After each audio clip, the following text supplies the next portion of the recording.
Hello friends, welcome back to the another video regarding content writing, जहाँ पे हम लोग बात करते हैं कंटेंट राइटिंग से रिलेटेड जितने भी इम्पोर्टेंट टॉपिक्स हैं एंड क्या करना चाहिए कंटेंट राइटिंग में अपना करियर बनाने में। इन सारी चीज़ों के बारे में हम लोग इसी चैनल पे डिस्कस करते हैं। पिछले काफ़ी दिनों से मैं वीडियो अपलोड नहीं कर पाई, सॉरी फॉर दैट, बिकॉज मेरा तबीयत थोड़ा सा ख़राब था, इसीलिए मैं कुछ वीडियोज़ में अपलोड नहीं कर पाई और मेरे पास शॉर्ट्स भी ख़त्म हो चुके थे।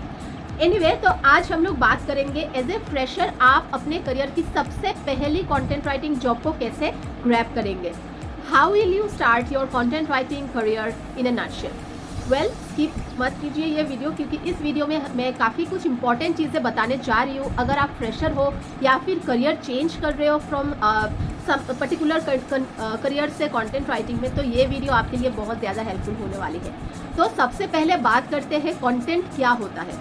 वेल, कंटेंट मतलब बेसिकली एक पीस ऑफ इंफॉर्मेशन होता है जिसके ज़रिए जो पर्टिकुलर राइटर होता है वो अपने टारगेट ऑडियंस को एजुकेट करता है, इंफॉर्मेशन प्रोवाइड करता है, कोई भी प्रॉब्लम एक सर्च कर रहे हैं उनका सोल्यूशन प्रोवाइड करता है, जिससे कि वो परस्यूट करके पर्टिकुलर जो बिजनेस है उसको वो लोग टारगेट ऑडियंस जो होता है उसको परस्यूट करने की कोशिश करते हैं। एंड कंटेंट राइटिंग में बहुत सारे पार्ट्स होते हैं, जैसे कि आप लोगों को पता ही होगा। उसके बारे में हम लोग किसी और दिन बात करेंगे, कितने तरीके के कंटेंट राइटिंग है, करियर स्कोप क्या है, सैलरी क्या है, ये सारी चीज़ों में हम लोग किसी और दिन बात करेंगे।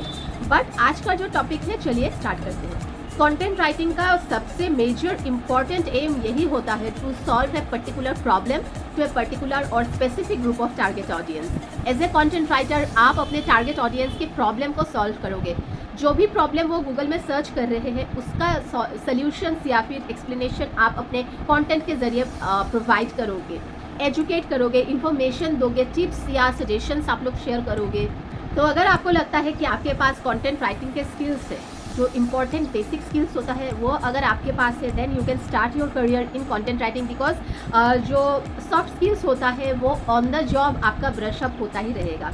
तो सबसे पहला स्टेप जो कि आपको करना है कि आपको एक निश या एक एरिया ऑफ एक्सपर्टीज चूज़ करना है या फिर एरिया ऑफ इंटरेस्ट चूज़ करना है, क्योंकि देखिए बहुत सारे, इनफैक्ट हर सेगमेंट में कंटेंट राइटिंग का जॉब होता है। तो आप ये डिसाइड कीजिए, पहले थोड़ा सा सोचिए एंड डिसाइड कीजिए कि आपको कौन से सेक्टर में जाना है, कि आप एजुकेशनल सेक्टर्स में जाना चाहते हो या हेल्थ केयर सेक्टर में जाना चाहते हो, फैशन रिलेटेड इंडस्ट्री में जाना चाहते हो या एंटरटेनमेंट रिलेटेड इंडस्ट्री में जाना चाहते हो, टेक्निकल कंटेंट राइटिंग में जाना चाहते हो या फिर मेडिकल सेक्टर में जो कंटेंट राइटिंग होता है उसमें जाना चाहते हो, या ई कॉमर्स में जाना चाहते हो, या फिर सोशल मीडिया सेक्टर में जाना चाहते हो।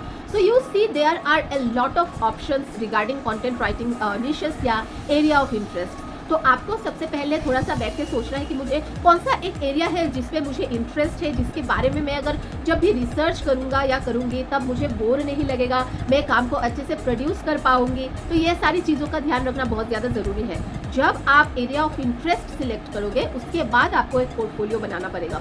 पोर्टफोलियो बनाने के लिए काफ़ी कुछ इंपॉर्टेंट चीज़ें आप लोग को दिमाग में रखना है, जो कि मैं डिस्कस करने वाली हूँ। तो क्योंकि आप फ्रेशर हो या करियर चेंजर हो तो आपके लिए पोर्टफोलियो बहुत ज़्यादा मायने रखता है, बिकॉज पोर्टफोलियो इज़ समथिंग जो आप अपना जो टारगेट या पोटेंशियल जो रिक्रूटर है उनको आप अपना portfolio he at first present करोगे, राइट।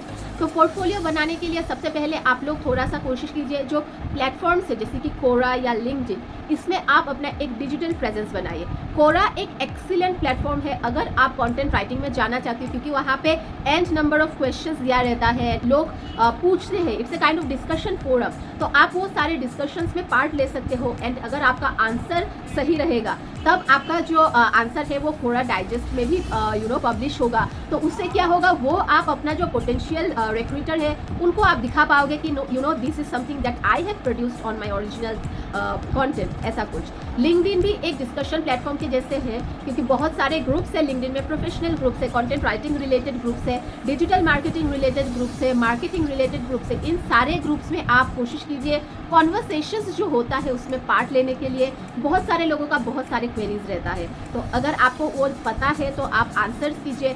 धीरे धीरे करके जब आपका प्रोफाइल स्ट्रॉन्ग बन जाएगा तो ये सारी चीज़ें एज ए सोशल प्रूफ आपके लिए काम करेगी। तो make sure you do that. Next जो चीज़ आपको करना है वो है अपना खुद का एक ब्लॉग क्रिएट करना है। अभी बहुत सारे फ्री प्लेटफॉर्म्स हैं जहाँ पे आप अपना पर्सनल एक ब्लॉग ओपन कर सकते हो, जैसे कि वर्डप्रेस है, medium.com है, इवन लिंक्डइन में भी आप अपने ब्लॉग्स या आर्टिकल्स पब्लिश कर सकते हो। जब भी आप ऐसा करोगे तब आप अपना जो पोटेंशियल एम्प्लॉयर है उनको आप दिखा सकोगे कि I have got all the skills, मुझे ब्लॉगिंग आता है, मुझे कंटेंट राइटिंग या राइटिंग का सेंस है। तो ये सारी चीज़ें क्या है ना दोस्तों कि आपके लिए ये एज ए प्रूफ काम करेगी। सिर्फ ऐसा नहीं होता है कि सिर्फ CV में आपने लिख दिया कि my writing skills are good and all, they want proof, right. तो ये सारी चीज़ें एज ए प्रूफ आपके लिए काम करेगी। तो ब्लॉग स्टार्ट करना is very much important. As a starter आप अपना जो ब्लॉग है उसमें कोशिश कीजिए वीक में 2 या 3 ब्लॉग्स पब्लिश कीजिए। अगर आप बहुत बिजी है and you need time, right, तो आप कोशिश कीजिए मिनिमम 2 ब्लॉग्स तो वीकली ज़रूर पब्लिश कीजिए, जो कि महीने में जाके 4 वीक से तो 8 ब्लॉग्स हो जाएंगे या फिर 5 वीक से तो 10 ब्लॉग्स हो जाएंगे। एंड ब्लॉग जो है उसका पब्लिश जो लिंक आएगा वो आप अपने सोशल मीडिया जितने भी प्लेटफॉर्म्स है, व्हाट्सएप है, जितना भी है, अपने नोन सर्कल में सर्कुलेट कीजिए। उससे क्या होगा, आपके ब्लॉग में विजिटर्स बढ़ेंगे, नंबर ऑफ एंगेजमेंट ज़्यादा बढ़ेगा। तो ये सारी चीज़ें आपके लिए बेनिफिशियल रहेगा। नेक्स्ट है आपको पिच करना है अपने लिए। पोटेंशियल एम्प्लॉयर या रिक्रूटर को जब भी आप मेल करोगे तो ऑफकोर्स जो डेजिग्नेटेड मेल आईडी है उसमें तो आप मतलब मेल करोगे ही। सब्जेक्ट लाइन क्लियर होना चाहिए, टू द पॉइंट होना चाहिए, ज़्यादा लंबा नहीं। बस अगर आप किसी जॉब के लिए अप्लाई कर रहे हो तो जॉब टाइटल दे के अपना नाम दे सकते हो। एंड मेल में जब आप मेल क्राफ्ट करोगे तब आप ये सारी चीज़ें इंक्लूड कीजिए कि जो जॉब एडवर्टाइजमेंट है वो आप कहाँ से मिला आपको, इंडीड से मिला, लिंक्डइन से मिला, कोरा से मिला, या कहाँ से आपको ये इन्फॉर्मेशन मिला कि इस कंपनी में रिक्रूटमेंट हो रही है, वो आप मेंशन करोगे। नेक्स्ट आप मेंशन करोगे कि why you are a good fit for the position. आप अपना जो जैसे कि मैंने प्रीवियसली बोला, आप अपना जो कोरा लिंक, लिंक्डइन प्रोफाइल, ये सारी चीज़ें, पोर्टफोलियो, अपने पब्लिश्ड आर्टिकल्स या ब्लॉग्स के जो हाइपर लिंक है या फिर जो लिंक है URL से, वो सारी चीज़ें आप लोग मेल में अटैच करोगे अलॉन्ग विथ योर CV। उसके बाद अगर आपने कहीं पे फ्रीलांसिंग काम किया है या फिर कोई भी फ्रीलांसिंग प्लेटफॉर्म में आपका प्रोफाइल है, जैसे कि freelancer.com बोलिए, अपवर्क बोलिए, ये सारी जगहों में अगर आपका प्रोफाइल है तो प्रोफाइल का जो लिंक है वो आप अपने ईमेल आईडी में ज़रूर दीजिए। एंड लास्टली आप अपना जो सोशल मीडिया प्रोफाइल्स के हैं उनके लिंक ज़रूर मेल में अटैच कर दीजिए, बीएच इंस्टाग्राम, फेसबुक, क्योंकि आप लोगों को भी पता होगा शायद कि जब भी कोई भी कंपनी हायर करती है तो हायर करने के बाद वो लोग एक बार आपका डिजिटल प्रेजेंस जो है वो ज़रूर चेक करती है। मेक श्योर आपका डिजिटल प्रेजेंस जो है वो एकदम क्लियर होना चाहिए। थोड़ा सा आपको ध्यान में रखना है कि कहाँ पे आपको बाउंड्री एक क्रिएट करना है। प्रोफेशनल रखिए अपना जो अकाउंट है, कोई भी अननेसेसरी चीज़ें मत पब्लिश कीजिए, क्योंकि उससे क्या होगा, एक नेगेटिव इंप्रेशन जाएगा आपके रिक्रूटर्स को। तो इसीलिए ये सारी चीज़ों का ध्यान ज़रूर रखिए। दोस्तों, मैं अपने वीडियोस में हमेशा एक बात के ऊपर स्ट्रेच देती हूँ, वो है लिंक्डइन प्रोफाइल को स्ट्रॉन्ग बनाने का। लिंक्डइन अभी सिर्फ एक नेटवर्क नहीं रहा है। लिंक्डइन अभी एक प्रोफेशनल नेटवर्किंग साइट बन चुका है, जहाँ पे आप potential clients, recruiters, companies, big industries, ये सारे चीज़ों का प्रोफाइल आपको लिंक्डइन में ज़रूर मिलने वाला है। तो लिंक्डइन में एक स्ट्रॉन्ग सॉलिड प्रोफाइल बनाइए। लिंक्डइन के अंडर में एक आर्टिकल सेक्शन है, वहाँ पे आप अपने राइटिंग सैम्पल्स पब्लिश कर सकते हो। एंड लिंक्डइन के डिफरेंट ग्रुप्स है related to content writing, content marketing, digital marketing, sales and marketing, ये सारे ग्रुप में आप अपना जो पीस ऑफ वर्क है वो आप लोग पब्लिश कर सकते हो। बस आपको थोड़ा सा रिसर्च करना है। लिंक्डइन में आप अपना जो नेटवर्क है उसको थोड़ा सा एक्सपैंड कीजिए। प्रोफेशनल लोगों को आप अपने कनेक्शन रिक्वेस्ट भेजिए, क्योंकि ये सारे लोगों से आपको बहुत कुछ सीखने को मिलेगा।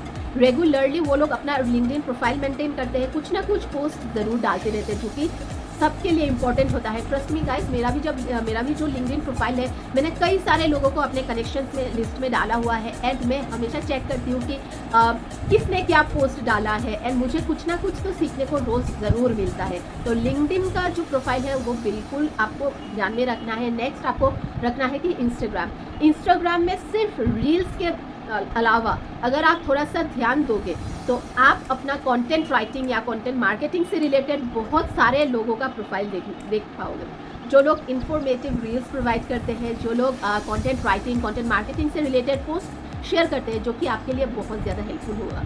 तो ये सारी चीज़ों का ध्यान रखिए। And of course not the list, आपको जो ओपनिंग्स है उसमें ऑफकोर्स अप्लाई तो करना ही पड़ेगा। जब भी आप जॉब अप्लाई करोगे तब अच्छे से जॉब डिस्क्रिप्शन स्टडी कर लीजिए। एंड और एक चीज़ जो आपको ध्यान में रखना है, एक ही CV या कवर लेटर आप हर कंपनी में फॉरवर्ड मत कीजिए।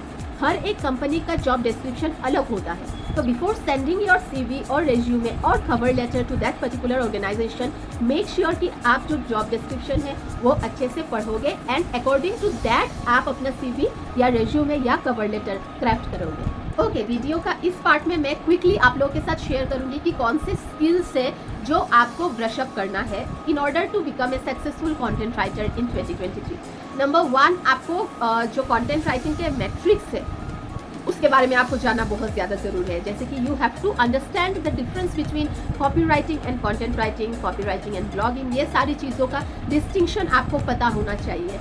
इसके ऊपर मैं अलग से वीडियो बनाऊंगी, तो stay tuned on my channel.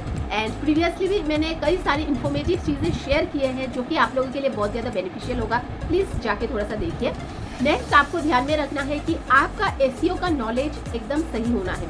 SEO itself is a huge umbrella, but it is not possible. I understand that कि SEO एक ही दिन में आप लोग खत्म करोगे, बट SEO का पार्ट जो है रिलेटेड टू कंटेंट राइटिंग या कंटेंट मार्केटिंग, उसके बारे में जानने आपके लिए बहुत ज़्यादा इंपॉर्टेंट है। कीवर्ड कितने टाइम आप यूज़ करोगे, कीवर्ड कैनिबलाइजेशन क्या होता है, कीवर्ड स्टफिंग क्या होता है, Meta title, Meta description, H1 tag, H2 tag, URLs, ये सारी चीज़ों के बारे में आपको जानना बहुत ज़्यादा ज़रूरी है। तो SEO स्किल्स जो है वो आप अपना अपग्रेड कीजिए। नेक्स्ट, आपको ये जो स्किल सेट है इसको तो मास्टर करना ही है, दैट इज़ टाइम मैनेजमेंट। क्योंकि आप जब भी अपने रेस्पेक्टिव एम्प्लॉयर के पास जाओगे वो आपको बहुत सारे काम देंगे एंड आपको डेडलाइन में आपको सबमिट करना ही पड़ेगा। तो टाइम मैनेजमेंट आपके लिए बहुत ज़्यादा इंपॉर्टेंट रहेगा। चीज़ें देखिए अच्छे से, कौन सा प्रायोरिटी वाइज आप अपना जो काम है उसको स्ट्रीमलाइन कीजिए। फॉर एग्जाम्पल, दिन में अगर आपके पास 5 काम आते हैं तो 5 के 5 तो अर्जेंट नहीं हो सकते, राइट? तो उसमें से कौन सबसे ज़्यादा अर्जेंट है उसको आप पहले पकड़िए, देन सेमी अर्जेंट, ऐसा करके आप अपना जो प्रोफाइल है उसको अच्छे से स्ट्रीमलाइन कीजिए। तो टाइम मैनेजमेंट आपके लिए जानना बहुत ज़्यादा इंपॉर्टेंट है। आपके पावर आवर्स क्या है उनको थोड़ा सा कोशिश कीजिए डिस्कवर करने के लिए। दिन में ऐसा कौन सा टाइम है जब आप ज़्यादा क्रिएटिव फील करते हो। फॉर एग्जाम्पल, मैं अराउंड दोपहर के टाइम 3 साढ़े 3 बजे से 5 से 6 बजे तक बहुत ज़्यादा मुझे क्रिएटिव फील होता है एंड आई हैव अंडरस्टूड कि मैं उस टाइम में ज़्यादा इफेक्टिवली काम करती हूँ। तो उस पावर आवर्स को मैं अच्छे से यूज़ करती हूँ। तो आप लोग भी कोशिश कीजिए कि आप अपना पावर आवर्स को अच्छे से यूटिलाइज कीजिए। नेक्स्ट, आपको एडेप्टेबिलिटी के ऊपर ध्यान देना है। आज आप किसी सेक्टर में हो, आपको फॉर एग्जांपल ये जॉब अच्छा नहीं लगा, यू वांट टू स्विच, तब आपको आपके एडेप्टेबिलिटी का जो स्किल्स है वो आपके लिए बहुत ज़्यादा इंपॉर्टेंट है। ऐसा भी हो सकता है आप अपने करंट कंपनी में मल्टीपल बॉसेस या TLs के साथ काम करोगे। हर एक TL का रिक्वायरमेंट अलग होगा, क्लाइंट्स के रिक्वायरमेंट अलग होंगे। तो ये सारी चीज़ों को आपको अच्छे से एडेप्टेबिलिटी के साथ मेंटेन करना है, डिलीवर करना है क्वालिटी कंटेंट। तो ये सारी चीज़ों का ध्यान रखिए।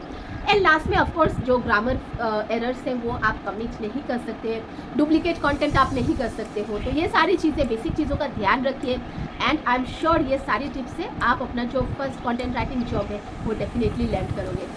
Do let me know in the comment section below कि आपके थॉट प्रोसेस क्या है, नेक्स्ट किस बारे में हमें बात करनी चाहिए। Till then take care, keep writing, bye.